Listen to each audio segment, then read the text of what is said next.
आवाज, स्क्रीन और कैमरा सबको क्लियर है टू एवरीवन? आवाज में इको तो नहीं? Echo, eco.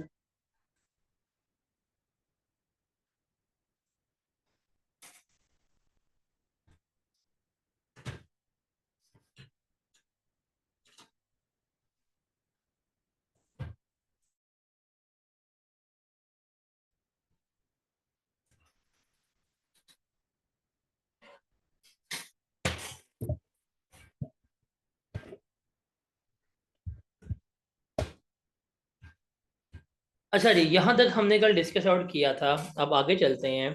अब आगे थोड़ी बहुत बातें जो हैं वो हम डिस्कस करते हैं, क्या है क्या नहीं है। एक से सवाल इस चैप्टर का है, different kinds of tax laws in Pakistan. There are two types of taxes. एक होते हैं जिनको हम कहते हैं डायरेक्ट टैक्सेस,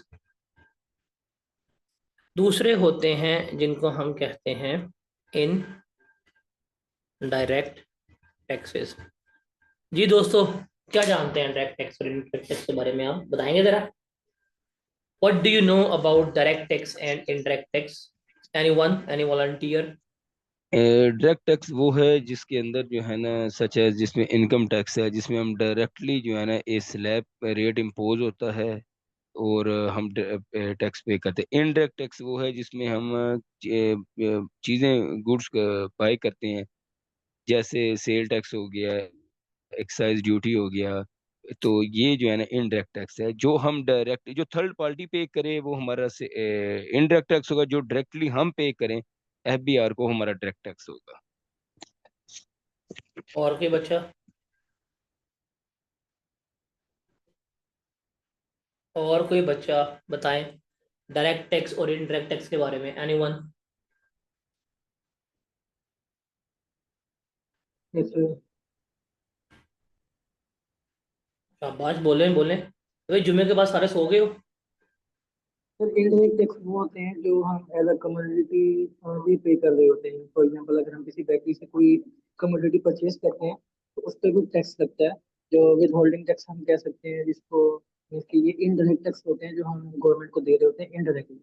और जो डायरेक्ट टैक्सेस हैं वो टैक्सेस होते हैं जो मीन्स गवर्नमेंट हम हमसे डायरेक्टली चार्ज करता है। फॉर एग्जाम्पल, जैसे टैक्स रिटर्न जैसे फाइल करते हैं हम, अपनी सैलरी पे टैक्स देते हैं, जैसे हमारे पांचों हेड्स ऑफ इनकम है उन पे जो टैक्स लगता है वो direct tax. Very good, very good. और बाकी बच्चे? डायरेक्ट टैक्स डायरेक्टली पर्सन पे करता है, इनडायरेक्ट टैक्स थर्ड पार्टी के जरिए चार्ज होता है। ओके, बाकी भी बताएं।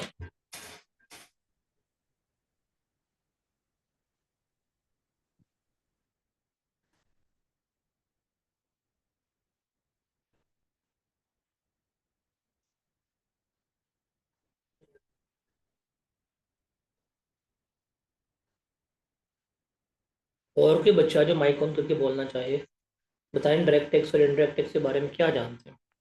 इनडायरेक्ट टैक्स है जी वो जो डायरेक्टली हम नहीं पे करते, जैसे हम गुड्स पे सेल टैक्स हो गया और एक्साइज ड्यूटी वगैरह जो इनडायरेक्टली हम मतलब हमसे ले लिया जाता है, ज़रूरी होता है देना, जैसे सेल्स हो गया या चीज़ें वगैरह खरीदते हैं गुड्स।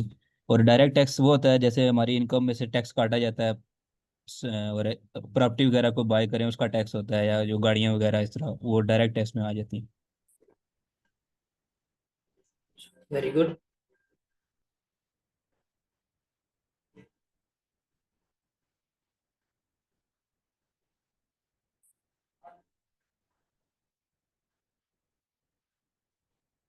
और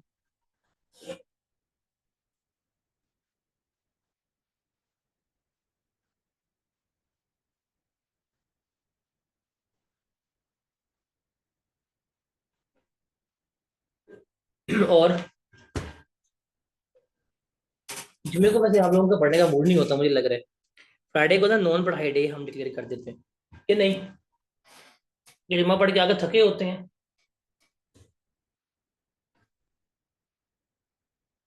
अच्छा जी, अब हम चलते हैं, जरा बात करते हैं डायरेक्ट टैक्स। ये बिल्कुल ठीक आप सबने मुझे बताया कि डायरेक्ट टैक्स वो टैक्स होता है जो हम आपकी इनकम से लेते हैं। क्या लेते हैं? इनकम। डायरेक्ट टैक्स का मतलब क्या है कि ये हम आपसे डायरेक्टली ले रहे हैं, आपकी इनकम के ऊपर हम टैक्स ले लेंगे, या हम आपके एसेट्स के ऊपर टैक्स लगा लेंगे, या जो आपकी वेल्थ होगी हम उसके ऊपर टैक्स ले रहे हैं। इसको हम क्या कहेंगे, ये हमारा डायरेक्ट टैक्स कह रहा है। मतलब आपका, अगर फॉर एग्जांपल कोई मिस्टर फ़ारूक हैं, तो हम क्या कर रहे हैं, मिस्टर फ़ारूक से कलेक्ट कर रहे हैं। क्या कर रहे हैं, हम मिस्टर फ़ारूक से जो है वो कलेक्ट कर रहे हैं, मेरी इनकम पर टैक्स होगा, मैं पे करूँगा। ठीक है। हमारे सिलेबस में एक इनकम टैक्स, एक टैक्स है जिसको हम कहते हैं इनकम टैक्स। और ये इनकम टैक्स जो है that is 70% of our syllabus, वो डायरेक्ट टैक्स है। हम बड़ा तफसील में डिस्कस करेंगे कि इनकम टैक्स क्या है, कैसे नहीं है। हम देखेंगे हमारी सैलरी होती है, हमारी प्रॉपर्टी होती है, हमारा कैपिटल गेन्स होता है, हमारा बिजनेस होता है, हमारा अदर सोर्स है, ये सारा आता है। हम इसमें बड़ी तफसील डिस्कस करेंगे। जब आपका इनकम टैक्स का चैप्टर कंप्लीट हो जाएगा ना, जब आपका इनकम टैक्स का चैप्टर कंप्लीट हो जाएगा, तो आप इसके ऊपर ना माय बेस्ट फ्रेंड जितना ऐसे लिख सकते हैं कि डायरेक्ट टैक्सेस क्या होते हैं। Is that clear? कि वो है जो डायरेक्टली हम आपकी इनकम के ऊपर जो है वो क्या कर रहे हैं, ले रहे हैं। मैं अपनी इनकम पे दे रहा हूँ, मैं अपने एसेट्स पे दे रहा हूँ, मैं अपनी वेल्थ पे दे रहा हूँ। जिसकी इनकम ज़्यादा उसकी इनकम, उसका टैक्स भी ज़्यादा, जिसकी इनकम कम उसका टैक्स भी कम। तो ये हमारा क्या कहलाता है, डायरेक्ट टैक्स कहला रहा होता है। Is that clear?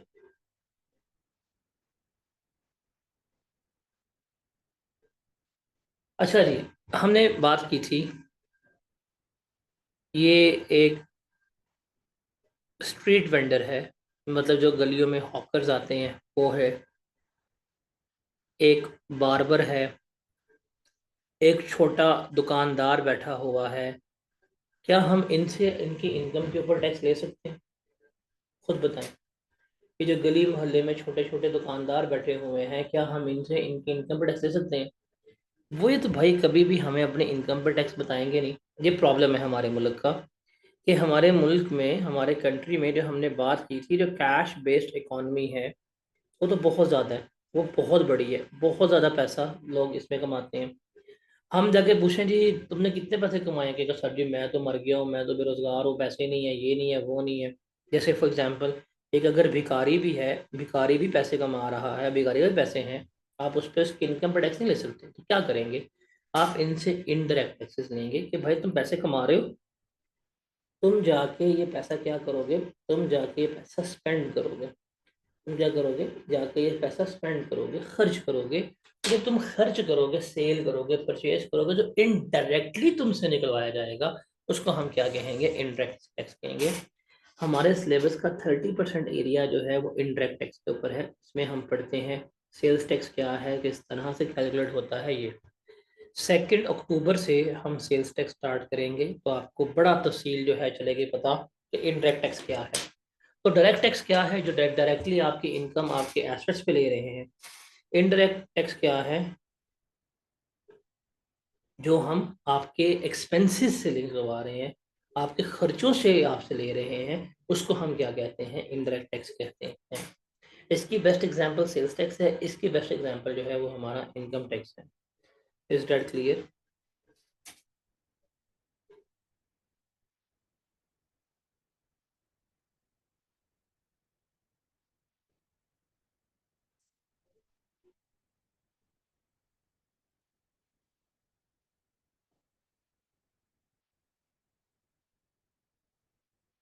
Is that clear? अगर पेपर में सवाल आएगा, आप इसको जब आपका सिलेबस खत्म होगा ना, आप इसको वहां पे लिख लेंगे, बड़ा अच्छा लिख लेंगे।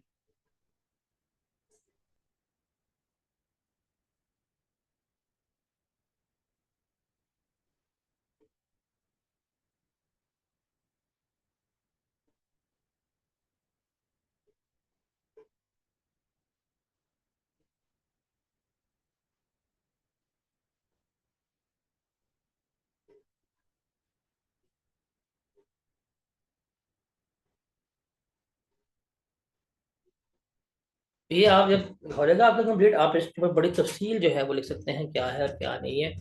तो आप इसको समझ आ जाएगी, सारा आपने अपनी वर्डिंग में लिखना है। कि क्या होता है क्या नहीं। उसके बाद ना एक टॉपिक है हिस्ट्री ऑफ टैक्स लॉज, ये आपने नहीं करना। यदि आपको पता है पहले यहाँ पे मुगल दौरे हुकूमत था तो कोई इस तरह का टैक्स का प्रॉपर सिस्टम नहीं था। बस जजिया जो है अकबर जो है वो लेते थे मुगल बादशाह। फिर जंग आज़ादी हुई, गोरे आ गए, ठा ठा बड़ी कुट पड़ी थी, बड़ी कुट पड़ी थी मुगलों को। हाय, हमारे आबा व अजदाद थे Mughals, because I belong from same family, Mughals की फैमिली से। तो बहुत कुट पड़ी थी, अल्लाह माफ़ करे, बहुत मारा था। फिर हम हार गए जंग, मुगल दौड़ गए अपनी 300-400 साल की हुकूमत जो है वो पूरी करके। उसके बाद अंग्रेज अंग्रेज आ गए, जंग आज़ादी हुई, वो भी हार गए। 6-0 हो गया था हमारे साथ भी। फिर गोरे आके उन्होंने क्या कर दिया अपना,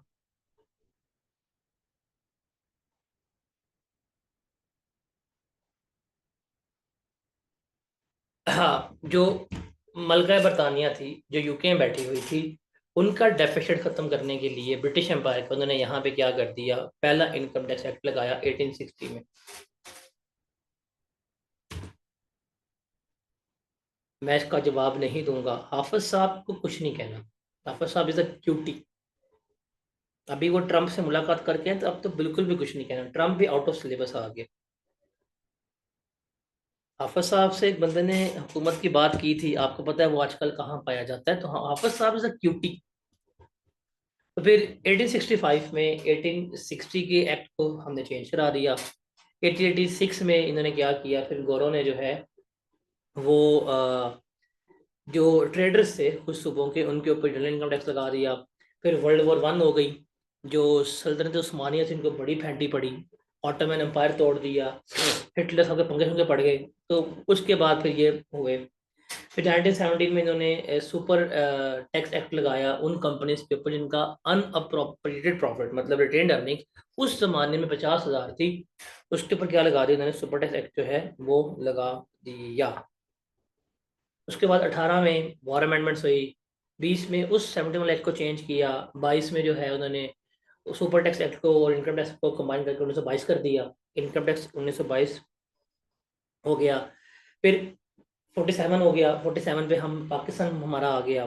फिर 79 में जाके आप खुद सोचे 1922 का एक्ट पाकिस्तान बनने के बाद 1979 तक राइज रहा। 1979 में हमें इनकम टैक्स एक्ट ऑर्डिनेंस मिला था। फिर वो चेंज हो गया 2001 के ऑर्डिनेंस से, तो अब हमारा वही ऑर्डिनेंस जो है वो चल रहा होता है। ये चीज़ आपने बस एक पढ़नी है, इसमें से आज तक पेपर में कभी भी कोई सवाल नहीं आएगा। ओके।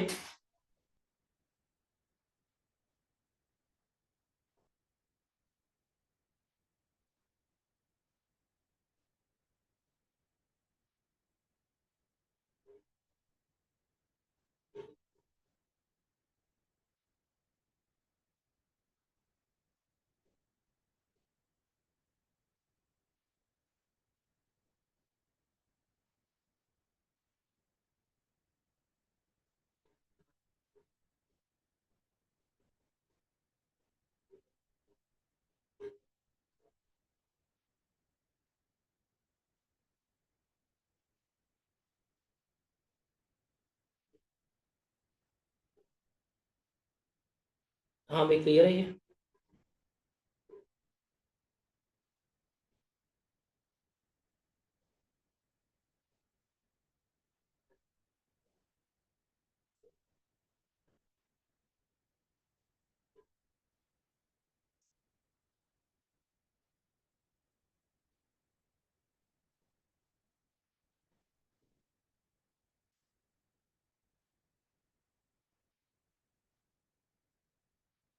अब चलें जी, अब हम करते हैं इस चैप्टर के पास्ट पेपर क्वेश्चन।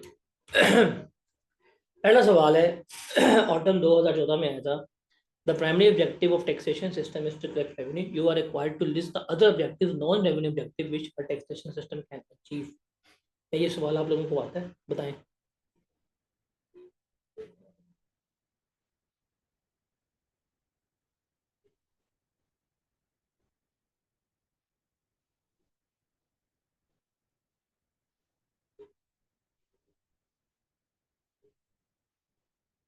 क्या ये सवाल हमने पढ़ा था?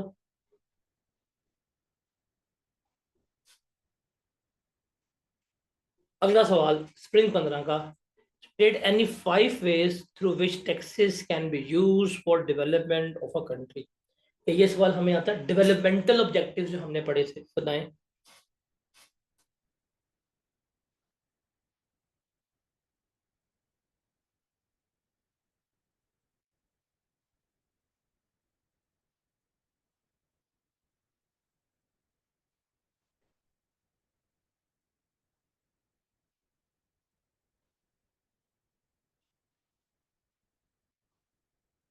और ये 10 मार्क्स का आया था 2014 में, उसके बाद नहीं आया, उसके बाद 5 नंबर के आ रहे हैं। उसके बाद briefly explain any 3 indirect taxes in Pakistan. अभी हमने डिस्कस किया इनडायरेक्ट टैक्स क्या होता है। जब आप सेल टैक्स पढ़ेंगे आप इसके ऊपर माय बेस्ट फ्रेंड का जो है वो ऐसे लिख सकते हैं, माय बेस्ट फ्रेंड का ऐसे लिख सकते हैं। तो ये हम तीनों पढ़े हुए हैं। उसके बाद है ये 2 सवाल। अब देखें, besides financing government operation expenditure, taxation is also utilized as a tool to carry out the national objective of social and government development. There's any 5 non revenue objectives। क्या लिख सकते हो बताओ, अगर पेपर में आपको 5 आएंगे। सर चौथा सवाल है, इन 4 सवालों में 3 दफा यही नॉन रेवेन्यू ऑब्जेक्टिव उसने पूछे हैं। अगला क्वेश्चन नंबर 5 पढ़ें आप। क्वेश्चन नंबर 5 में तो यही है कि भाईजान हमें बताएं कि नॉन रेवेन्यू ऑब्जेक्टिव्स कौन कौन से हैं, वो बताएं। तो ये 5 सवालों में से 4 सवाल सिर्फ वो एक ही टॉपिक में आ रहे हैं जो नॉन रेवेन्यू ऑब्जेक्टिव उसने हमें से पूछा है। तो इज दैट क्लियर? अगर आपको पेपर में आएगा तो ये one of the most frequently asked question है आपका। ये आपका one of the most frequently asked question है, और इसको क्रैम नहीं करना, इसको अपनी वर्डिंग में रखना है। अपनी वर्डिंग में जो आपने सारी बातें की थी, सो सारा एक्सप्लेन किया था, आप उसमें से क्या करें, लिख दें, तो आपको पूरे मार्क्स जो हैं मिल जाएंगे। Got it?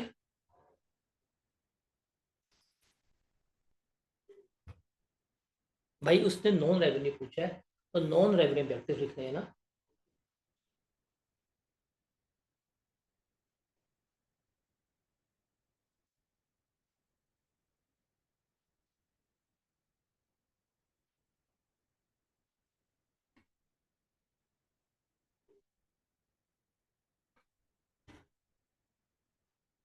ये सवाल पढ़े, बताएं जरा। पहला तो वही इनडायरेक्ट टैक्सेस है।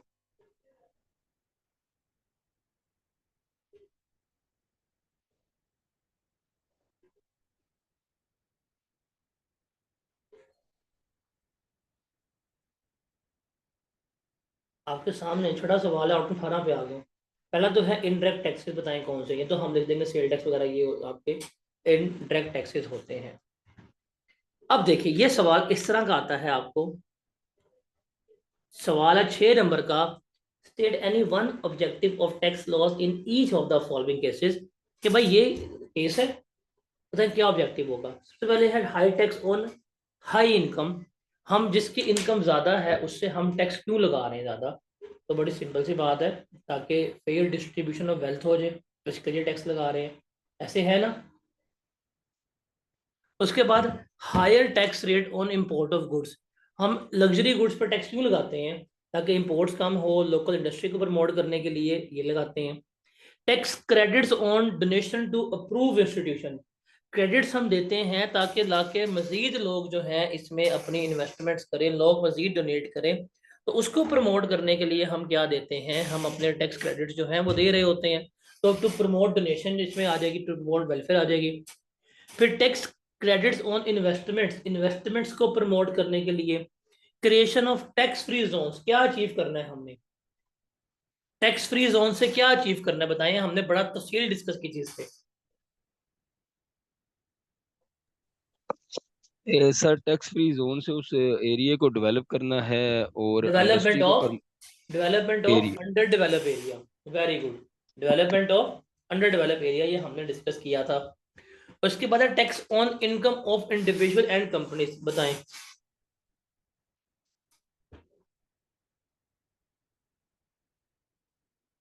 Revenue collection, very good. Tax on transaction not made through banking channel, मतलब जो कैश में बेच करोगे उस पर टैक्स है, जो बैंक में करोगे उस पर टैक्स नहीं है। इस पे क्या है, क्यों करते हैं इसकी ये? Documentation. Documentation of economy, documentation economy of. की डॉक्यूमेंटेशन। और आखिरी, आखिरी बताएं। सर इसमें प्रमोट करने के लिए इंडस्ट्री को, लोकल इंडस्ट्री को प्रमोट करने के लिए, और इसलिए हम जीरो रेटेड जो है ना वो करते हैं, सेल टैक्स प्रोवाइड करते जीरो रेटिंग एक्सपोर्ट के लिए सर।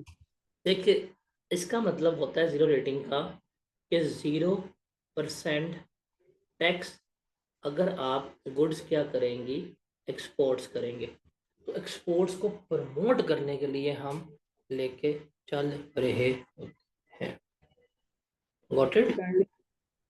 नॉन रेवेन्यू ऑब्जेक्टिव जो है डायरेक्ट और इनडायरेक्ट टैक्सेस दोनों आपकी का आवाज बहुत कम आ रही है। सर अब ठीक है? कम है।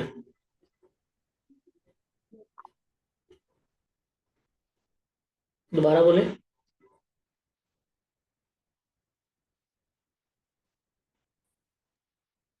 सर मैं ये कह रहा था कि डायरेक्ट और इनडायरेक्ट टैक्स दोनों का इम्पैक्ट लेंगे ना हम इसमें नॉन रेवेन्यू ऑब्जेक्टिव्स में। लास्ट में तो नहीं है, वो जो हमने लिस्ट पढ़ी थी उसमें कोई 5-6 लिख दें।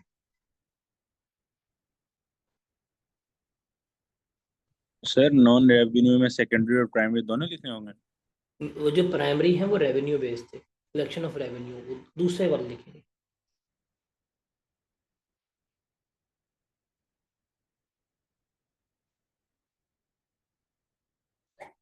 आगे चलते हैं।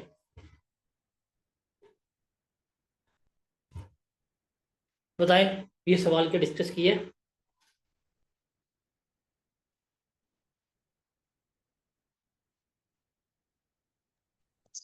यस सर, डिस्कस किया हुआ पहला वाला, 3 ब्रॉड प्रिंसिपल्स। है। Yes sir. प्रिंसिपल कौन कौन से थे? एबिलिटी टू पे, बेनिफिट और इक्वल डिस्ट्रीब्यूशन प्रिंसिपल। हाँ, एबिलिटी टू पे, बेनिफिट और इक्वल डिस्ट्रीब्यूशन प्रिंसिपल जो है हम लेके चल रहे हैं, इक्वालिटी। उसके बाद फिर इनडायरेक्ट टैक्सेस हैं, ये मेरे ख्याल से वो अब ये हमारा फोर्थ टाइम है जो वो हमसे इनडायरेक्ट टैक्सेस जो है वो पूछ रहा है। सेम क्वेश्चन, क्वेश्चन नंबर 8, बताएं क्या जवाब होगा इसका?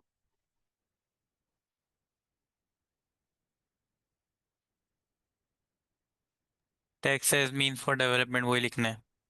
वही developmental objective, creation of tax free zone, investment, ये सारा कुछ जो है वो लिखना है। Got it? ये देखें जी, बताएं।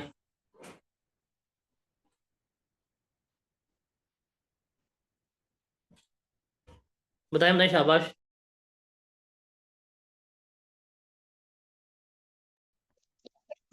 सर जो हाई टैक्स रेट और इंपोर्ट ऑफ गुड्स है, इसको तो लोकल इंडस्ट्री को प्रमोट करना है।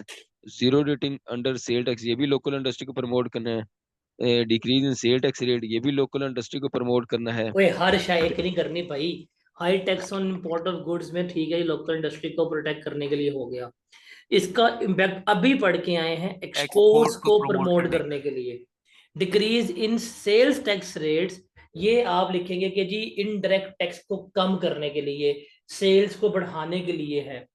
फिर tax on cash deposit bye non filer, अगर नॉन फाइलर कैश जमा कराएगा या निकालेगा टैक्स होगा तो फाइलर्स को बढ़ाने के लिए, डॉक्यूमेंटेशन ऑफ इकोनॉमी के लिए हम इसको इस्तेमाल करेंगे। Introduction of tax holiday period for construction of related industries, तो कंस्ट्रक्शन इंडस्ट्री को प्रमोट करने के लिए हम इस्तेमाल करेंगे।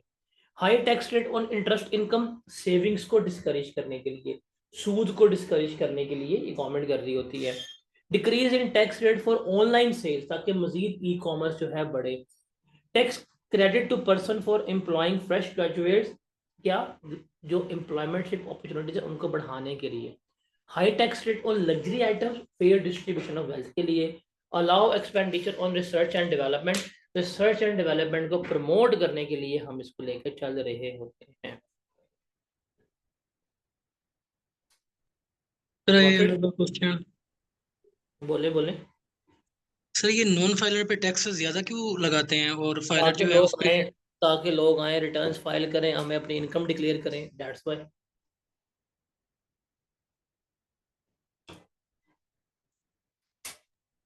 सर मीन्स के जिसकी इनकम है ही नहीं इतनी कि वो आगे इतना ग्रो कर सके, तो उस पे क्यों, यानी कि टैक्स तो उस पे भी लग रहा है ज्यादा, तो ये अनएथिकल नहीं हो जाता? नहीं, आपको कहते हैं फाइल करें, आगे टैक्स कम दे दें, आप फाइल नहीं करते तो ठीक है, आप टैक्स डबल पे करें। ओके।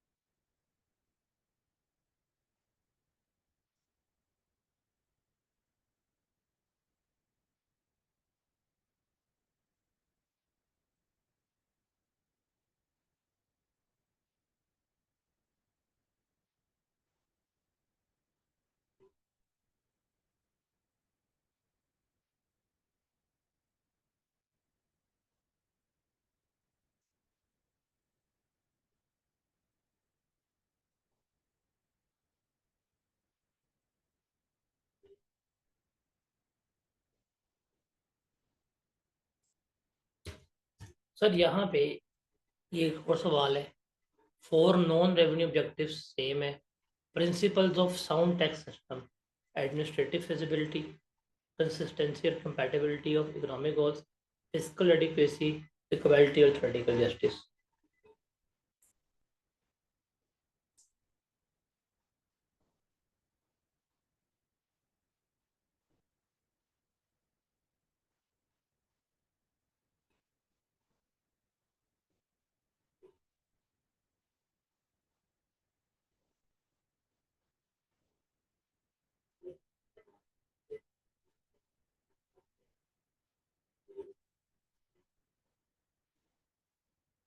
क्लियर है ये?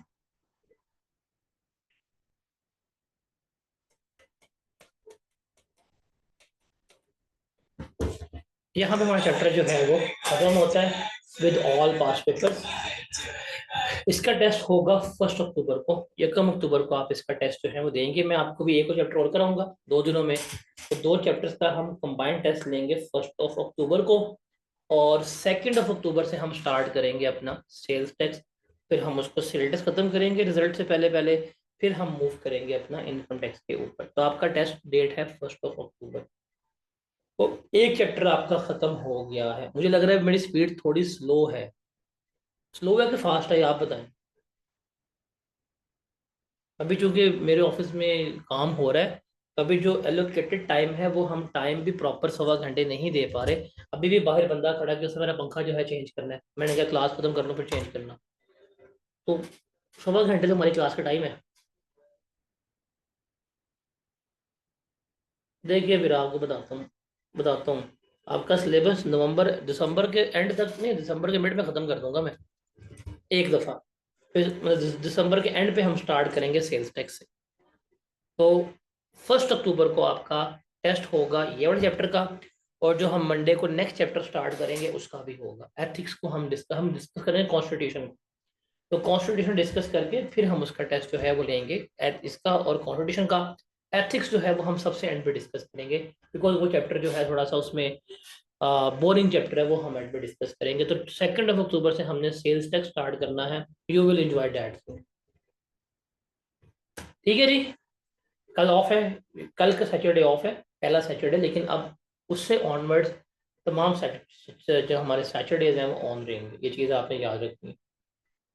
मैंने आपको डे 1 पे कहा था इस वीक का सैटरडे मैं ऑफ रखूंगा, अगले वीक के तमाम सैटरडेज ऑफ हो जाएंगे, बिकॉज हमने हर चीज़ लाइव क्लास में करनी है, कोई रिकॉर्डिंग्स नहीं है। मैं आपको साफ साफ बताता हूँ, रिकॉर्डिंग्स अमूमन हम पास्ट पेपर्स की देते हैं, बिकॉज टेक्स्ट का सिलेबस चेंज है।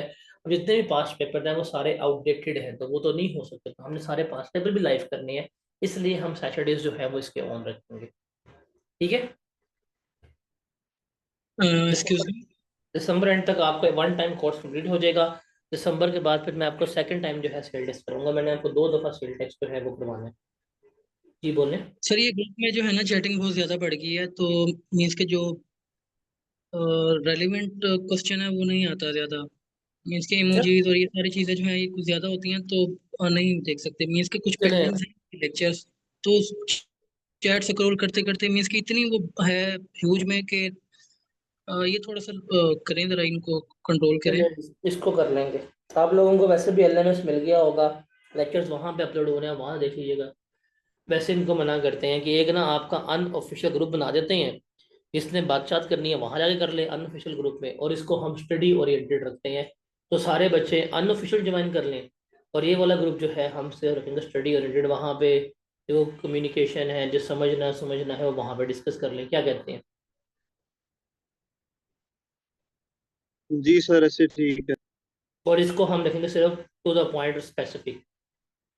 ठीक है, मिलते हैं इंशाल्लाह मंडे को विद नेक्स्ट चैप्टर। 1 अक्टूबर को आपका चैप्टर टेस्ट होगा, ये चीज़ आपने याद रखनी है। ओके जी, अल्लाह हाफिज़।